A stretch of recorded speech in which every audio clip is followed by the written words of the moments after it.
সুপ্রিয় শ্রোতা বন্ধুরা, আসসালামু আলাইকুম। আশা করছি সবাই বেশ ভালো আছেন। আপনারা শুনছেন অলৌকিক সত্য। প্রতি রাতের মতো আজও আপনাদের জন্য নিয়ে এসেছি এক শিহরিত করে দেওয়া ভয়ঙ্কর অভিজ্ঞতা।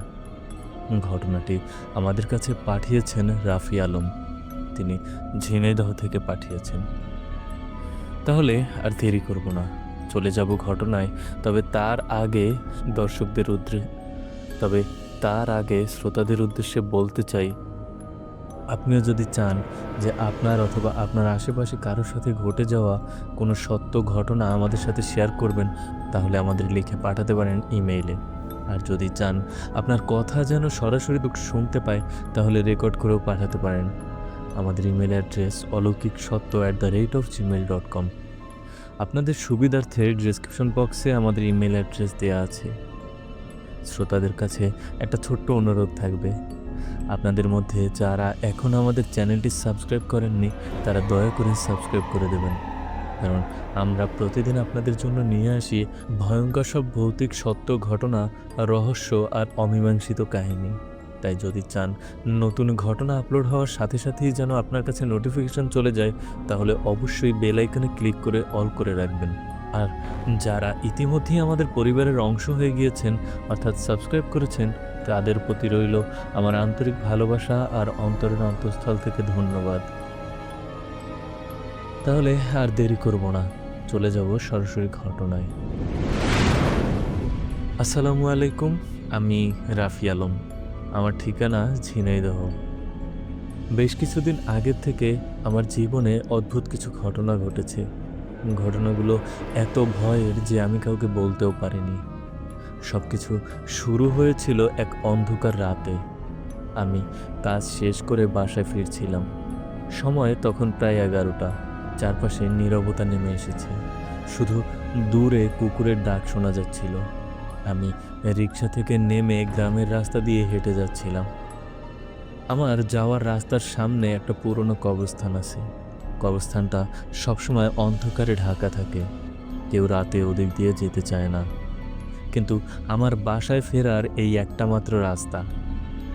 সেদিনও আমি সাহস করে কবরস্থানের পাশ দিয়ে যাচ্ছিলাম। হঠাৎ মনে হলো কেউ যেন আমাকে অনুসরণ করছে। পেছনে তাকালাম, কাউকে দেখলাম না, কিন্তু পায়ের শব্দ স্পষ্ট শুনতে পাচ্ছিলাম। আমার বুক কেঁপে উঠল। আমি হাঁটার গতি বাড়ালাম। কবরস্থানের মাঝামাঝি আসতেই একটা ঠান্ডা শীতল বাতাস বয়ে গেল। শরীর কেমন শিউরে উঠল। মনে হলো কেউ আমার কানের কাছে ফিসফিস করছে, কিন্তু শব্দগুলো বুঝতে পারছি না। আমি দৌড়ে বাসায় পৌঁছে গেলাম। বাসায় এসে দরজা বন্ধ করে হাঁপাচ্ছিলাম। মা জিজ্ঞেস করলেন, কি হয়েছে? আমি বললাম, কিছু না। কিন্তু ভেতরে ভেতরে ভয় আমাকে গ্রাস করছিল। সেদিন রাতেই শুরু হলো আসল ভৌতিক অভিজ্ঞতা। ঘুমাতে গিয়েছিলাম, কিন্তু চোখ বন্ধ হতেই মনে হলো কেউ আমার বুকের উপর বসে আছে। আমি শ্বাস নিতে পারছি না, নড়তেও পারছি না, মুখ দিয়ে কোনো শব্দও বেরোচ্ছে না। হঠাৎ দেখি ঘরের কোণায় একটা কালো ছায়া দাঁড়িয়ে আছে।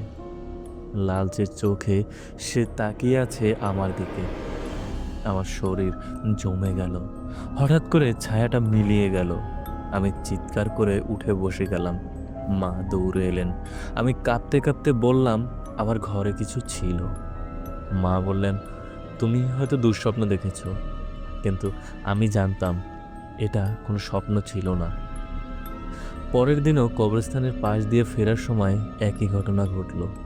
এবারও কেউ পেছনে হাঁটছিল। এবারও ঠান্ডা বাতাস বয়ে গেল। আমি শপথ করে বলতে পারি আমি কারো ছায়া দেখেছিলাম, কিন্তু কাছে যেতেই ছায়াটা উধাও হয়ে গেল। আমার ভেতরে অদ্ভুত ভয় কাজ করছিল। রাতগুলো আরও ভয়ঙ্কর হতে লাগলো।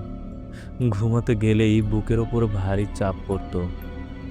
মাঝে মাঝে কারো ফিসফিসানি শুনতাম, আবার কখনো ঘরের জিনিসপত্র নিজে থেকে নড়তে থাকলো। দরজা হঠাৎ খুলে যেত, লাইট নিজে থেকে নিভে যেত। কখনো জানালার বাইরে দাঁড়িয়ে থাকা এক অন্ধকার ছায়া দেখতাম। মনে হতো সে আমার দিকে তাকিয়ে আছে। আমি আর সহ্য করতে পারছিলাম না। এক রাতে সাহস করে চিৎকার দিলাম, তুমি কে?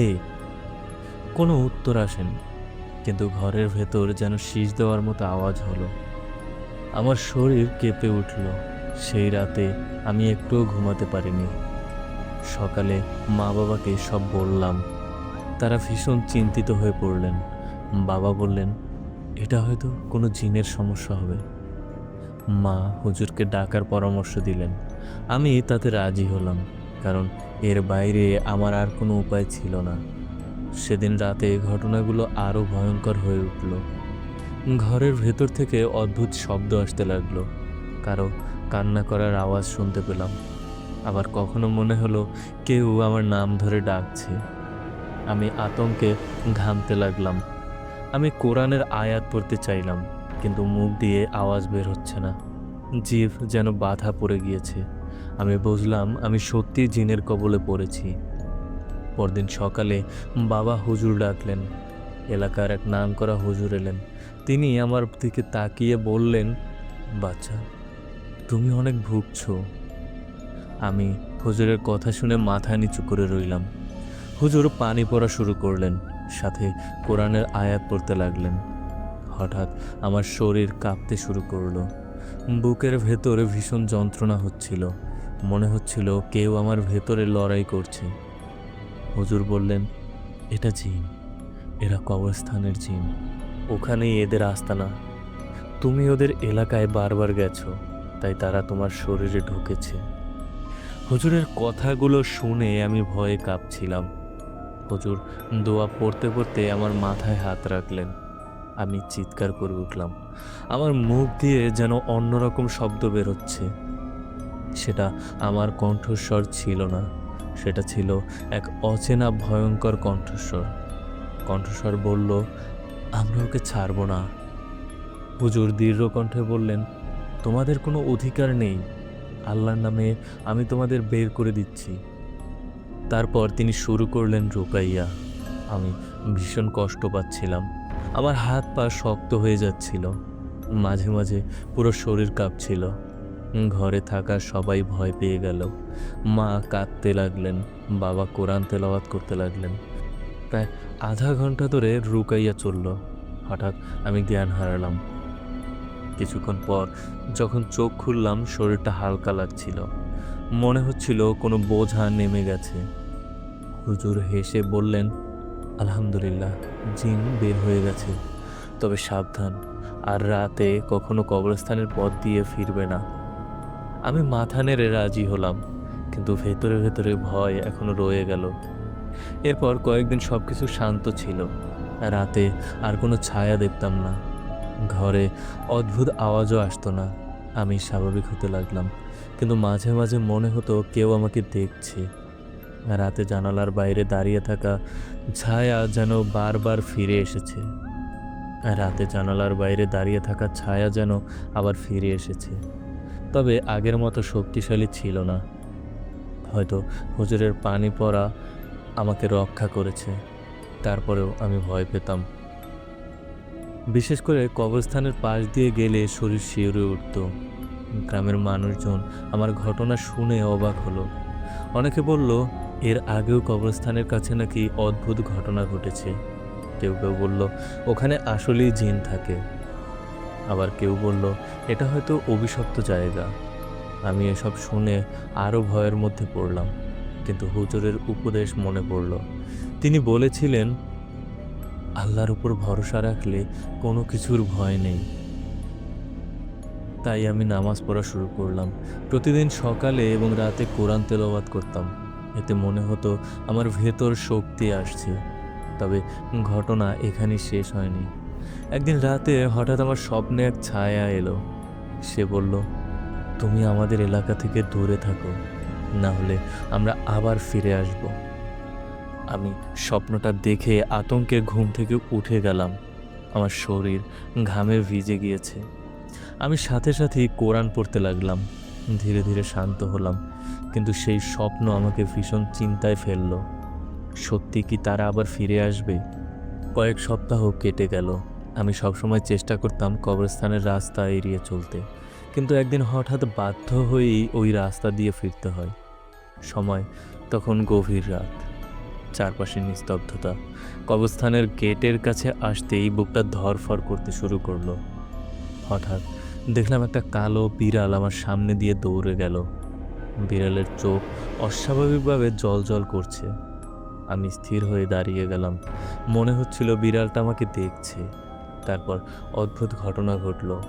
বিড়ালটা কবরের ভেতর ঢুকে গেল, আর তার জায়গায় একটা কালো ছায়া দাঁড়িয়ে গেল। আমি ভয়ে দৌড়ে পালাতে লাগলাম। বাসায় ফিরে দম নিলাম। বুঝলাম ওরা আমাকে ছাড়েনি, শুধু দুর্বল হয়ে গেছে। আমি আবার হুজুরকে ডাকলাম, সব ঘটনা হুজুরকে বললাম। হুজুর বললেন, চিন্তা করো না, নিয়মিত কোরআন শরীফ পড়বে এবং কিছু দোয়া শিখিয়ে দিচ্ছি, সেগুলো পড়বে। হুজুরের শিখিয়ে দেওয়া দোয়াগুলো প্রতিদিন রাতে পড়তাম। ধীরে ধীরে সব কিছু আবার শান্ত হলো। এখন আর কবরস্থানের পথে ভয় লাগে না। তবে অন্ধকার রাতে একা ওদিকে যাই না, কারণ আমি জানি সেই ছায়ারা এখনও সেখানে আছে। শুধু আল্লাহর রহমতে তারা আমাকে আঘাত করতে পারে না। এই ঘটনার পর থেকে আমি অনেক বদলে গেছি। আল্লাহর প্রতি আস্থা আরও বেড়ে গেছে। আমি শিখেছি জিন আছে, তারা আমাদের মতোই সৃষ্টি, তবে তারা দুর্বল। যদি আমরা আল্লাহর পথে থাকি, তারা কেবল ভয় দেখাতে পারে, কিন্তু ক্ষতি করতে পারে তখনই যখন আমরা দুর্বল হয়ে যাই। আমি আর সেই ভুল করিনি। নামাজ কখনো ছেড়ে দেইনি, আর রাতে কবরস্থানের রাস্তা এড়িয়ে চলি। আমার মনে হয় এটাই নিরাপদ। এখন আমি অনেক শান্তিতে আছি, তবে সেই ঘটনার স্মৃতি আজও ভোলার নয়। আর রাতের অন্ধকারে কবরস্থানের ফিসফিসানি, বুকের ওপর চাপা ভার, ঘরের কোনায় দাঁড়িয়ে থাকা ছায়া, এগুলো যেন আজও আমার চোখে ভাসে। মাঝে মাঝে মনে হয় সব কিছু আবার ফিরে আসবে, কিন্তু সাথে সাথেই কোরআনের আয়াত পড়ি আর ভেতরে ভেতরে শক্তি অনুভব করি। আমি জানি আল্লাহ আমার রক্ষক, তাই আর ভয় পাই না। তবে আমি কৃতজ্ঞ, কারণ আল্লাহ আমাকে রক্ষা করেছেন, আর আজ আমি বেঁচে আছি। তাই আমার এই অভিজ্ঞতার শেষ কথা হলো, ভয় কখনো জয়ী হতে পারে না। যদি আমাদের ভেতরে বিশ্বাস থাকে, আল্লাহর নামই আমাদের সবচেয়ে বড় শক্তি।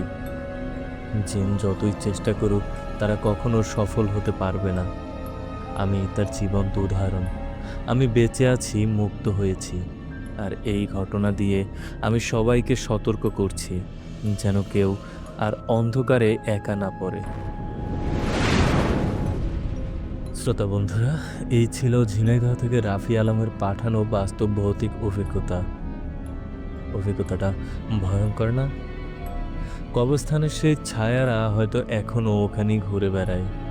কে জানে, হয়তো একদিন আপনি সেখানে হেঁটে যাচ্ছেন, আর হঠাৎই কেউ ফিসফিস করে বলবে, তুমি আমাদের এলাকায় কেন এলে? তাই বলি, রাতে একা অন্ধকার পথে সাবধানে চলাফেরা করবেন। ভয়কে জয় করার একটাই উপায়, আল্লাহর নাম মনে রাখবেন। তাহলে আজকের মতো এখানেই শেষ করছি। আবার আসবো এক নতুন অলৌকিক সত্য নিয়ে। ততক্ষণ ভালো থাকুন, সুস্থ থাকুন, আর অন্ধকারকে ভয় করলেও শুনতে থাকুন অলৌকিক সত্য। আল্লাহ হাফেজ।